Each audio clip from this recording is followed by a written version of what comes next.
မင်္ဂလာပါပရိသတ်တို့ရေဒီနေ့မှာတော့ကျွန်တော်တို့ရဲ့ဇက်လိုက်ကျော် Mind Fan ဒါမှမဟုတ်လူတိုင်းခေါ်တဲ့ David ရဲ့ထူးဆန်းအံ့ဩဖွယ်လက်စားချေမှုဇလန်းလေးကိုတင်ဆက်ပေးသွားမှာပါဇလန်းအစောမှာတော့ David ကိုသူ့ရဲ့ပြင်းစရာကောင်းလာတဲ့ရုံဟန်းထဲမှာတွေ့ရမှာပါ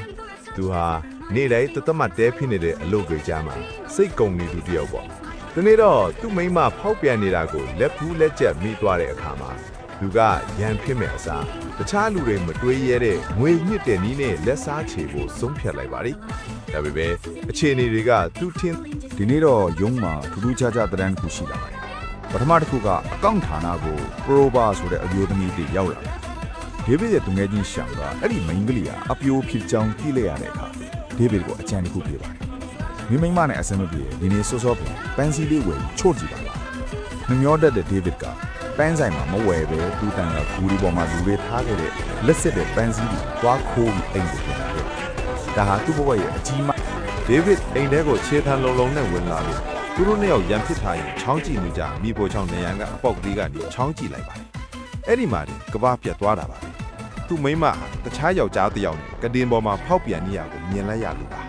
ဒေးဗစ်ဟာဒေါဘာတွေချောင်းချောင်းထွက်ပြီးအခန်းထဲဝင်တပ်ပြထုတ်စိတ်ကူးမိပေမဲ့ခဏအကြာမှာတော့စိတ်ကိုအေးအေးထားပြီးလက်စားချေဖို့အစီအစဉ်ဆွဲပါတယ်သူဟာအေးအေးဆေးဆေးပဲပန်းစည်းကိုအပြင်မှာလွှင့်ပြပြီးအင်းထဲကပြန်ထွက်သွားဒေးဗစ်ဟာဖောက်ပြန်တဲ့လူတမ်မီရဲ့နောက်ကိုလိုက်ပြီးစုံစမ်းပါတယ်တမ်မီဟာချမ်းသာတဲ့မိမကြီးတစ်ယောက်ရဲ့လင်းငယ်တော်ဖြစ်နေထိုင်နေသူပါဒေးဗစ်ဟာတမ်မီကိုဖုံးဆက်ပြီးငွေညစ်ပါတော့တမ်မီဟာကြောက်လန့်တကြားနဲ့သူ့မိမစီကနေရသမျှနီးနဲ့ပတ်စံတောင်းပြီးဒေးဗစ်ခိုင်းတဲ့အတိုင်းအမိုက်ပုံးနဲ့ပတ်စံတွေသွားထည့်ရပါတော့တယ်ဒါပေမဲ့ဇလန်ကဒီတင်မပြီးပါဘူးဒေးဗစ်ရဲ့တငယ်ချင်းရှောင်းကအရက်မှုပြီးဒီလျှို့ဝှက်ချက်ကိုပရိုဘာကိုပြောပြလိုက်မိပါတယ်ပရိုဘာလိုက်တဲ့ခေသူမဟုတ်ပါဘူးသူမကဒေးဗစ်ကိုပြန်ပြီးငွေညစ်ပါတော့တယ်ဒေးဗစ်ဟာငွေညစ်သူကနေအညစ်ခံရသူပြန်ဖြစ်သွားတာပေါ့ဇက်တိန်မှာတော့အားလုံးကကန်ဇမာရဲ့အပေးပေးစီလို့ခံရပြီနဲ့ကျွန်တော်တို့ရဲ့ဒေးဗစ်ကတကယ်ကိုပါနာတယ်သူဟာဒီရှုပ်ထွေးမှုတဲ့ကြားကနေပတ်စံတွေအများကြီးရလိုက်ပြီးဘာမှမခစ်တယ်လို့ပဲအိမ်ပြန်လာကသူမိမနဲ့ထမင်းလက်ဆောင်ပြန်စားနေတာကိုပြရင်ဇလန်လီပြီးဆုံးသွားပါတယ်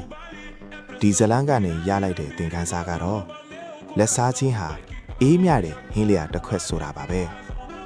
ဒီလိုစိတ်ဝင်စားဖို့ကောင်းတဲ့ဇလန်တွေတွေကိုစက်ကြည့်ချင်းရင်တော့ကျွန်တော်တို့ channel ကို like နဲ့ subscribe လုပ်ထားဖို့မမေ့ပါနဲ့ခင်ဗျာအားလုံးကိုကျေးဇူးတင်ပါတယ်